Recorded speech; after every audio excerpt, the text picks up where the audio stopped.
नमस्कार दोस्तों, मैं राहुल एक बार फिर से आप सभी का हार्दिक अभिनंदन करता हूं। दोस्तों, आज हम बात करेंगे भगवान विष्णु के प्रिय भक्त शेषनाग से जुड़े आश्चर्यचकित करने वाले रहस्यों के बारे में, जिन्हें ना आपने कभी सुना होगा और ना ही पढ़ा। पर इससे पहले दोस्तों, अगर आपने हमारा चैनल सब्सक्राइब नहीं किया है तो प्लीज़ कर लो दोस्तों, क्योंकि ये बिल्कुल निःशुल्क है, बिल्कुल फ्री है। और इसका एक फ़ायदा यह भी है दोस्तों कि मैं जब कभी ऐसे रोचक तथ्य या पौराणिक कथा अपने यूट्यूब चैनल पर अपलोड करूंगा तो ये सर्वप्रथम आपके पास पहुंचती है दोस्तों। तो दोस्तों, अगर अभी तक आपने हमारा चैनल सब्सक्राइब नहीं किया है तो कर लीजिए दोस्तों। आइए दोस्तों, बात करते हैं शेषनाग से जुड़े रहस्यों के बारे में। दोस्तों, हमारे हिंदू सनातन धर्म में भगवान विष्णु को पालनकर्ता कहा गया है। जगत के पालनकर्ता भगवान विष्णु के दो रूप कहे गए हैं दोस्तों। एक तो उनका सहज और सरल स्वभाव, तथा दूसरे रूप में भगवान विष्णु काल स्वरूप शेषनाग के ऊपर बैठे हैं। दोस्तों, भगवान विष्णु का यह स्वरूप थोड़ा भयामय अवश्य है, परंतु भगवान विष्णु की लीलाएं अपरंपार हैं। दोस्तों, भगवान विष्णु अनेक शक्तिशाली शक्तियों के स्वामी हैं। उनके इन्हीं में से एक अत्यधिक शक्तिशाली शक्ति है शेषनाग मित्रों।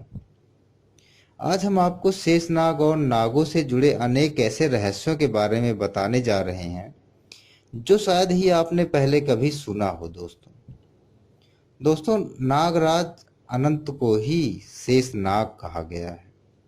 शेषनाग भगवान विष्णु को अत्यंत प्रिय है तथा उन्हें उनका भगवत स्वरूप कहा जाता है।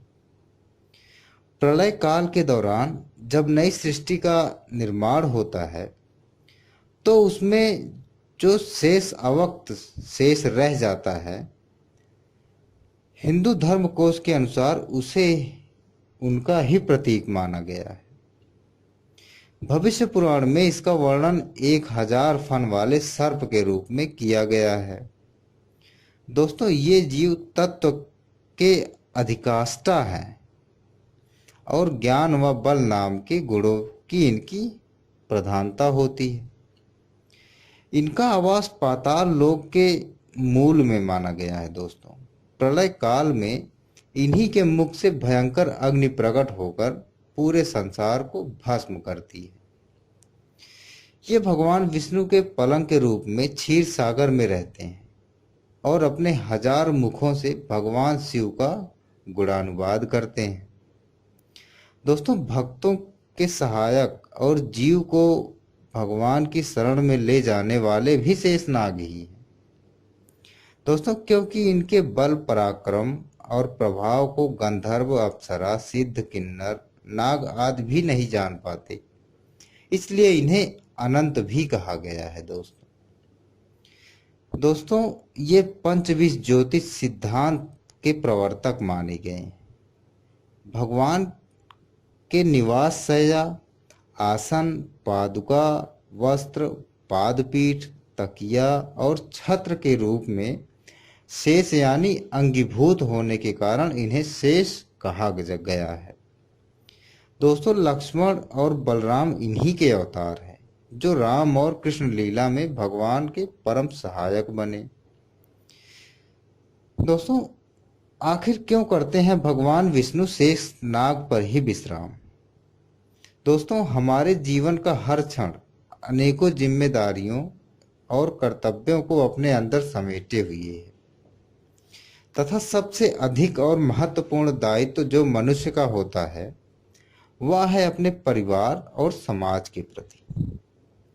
दोस्तों, एक वास्तविकता यह भी है कि इन जिम्मेदारियों को पूरा करने में हमें अनेकों परेशानियों का सामना करना पड़ता है और शेषनाग रूपी परेशानियों को अपने कैद में कर भगवान संपूर्ण समाज को यही संदेश देना चाहते हैं कि चाहे परिस्थितियां कैसी भी हों, परंतु हमें सदैव अपने परेशानियों को वश में करके सरल एवं प्रसन्न रहना चाहिए।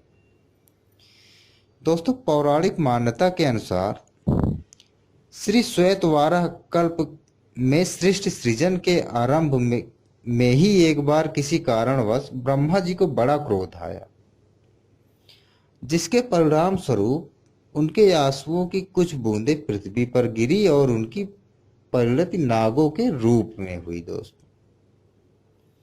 दोस्तों इन नागों में प्रमुख रूप से अनंत, कुली, वासुकी, तक्षक, क्राकोटम, महापद्म, पद्म, शंखपाल हैं। दोस्तों पनपुत्र मानते हुए ब्रह्मा जी ने इन्हें ग्रहों के बराबर ही शक्तिशाली बनाया है। दोस्तों इनमें अनंत नाग सूर्य के, वासुकी चंद्रमा के, तक्षक मंगल के, कटाटक बुध के, पद्म बृहस्पति, महापद्म शुक्र के, कुलीक और शंखपाल शनि ग्रह के रूप हैं।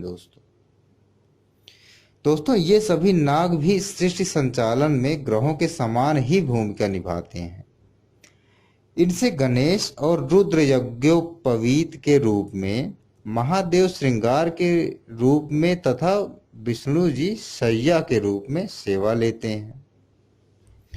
दोस्तों ये शेषनाग रूप में स्वयं पृथ्वी को अपने फन पर धारण करते हैं। वैदिक ज्योतिष में राहु को काल और केतु को सर्प माना गया है।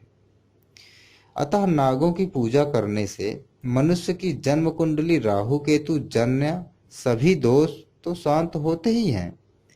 इनकी पूजा से काल सर्प दोष और विषधारी जीवों के दंश का भय भी नहीं रहता।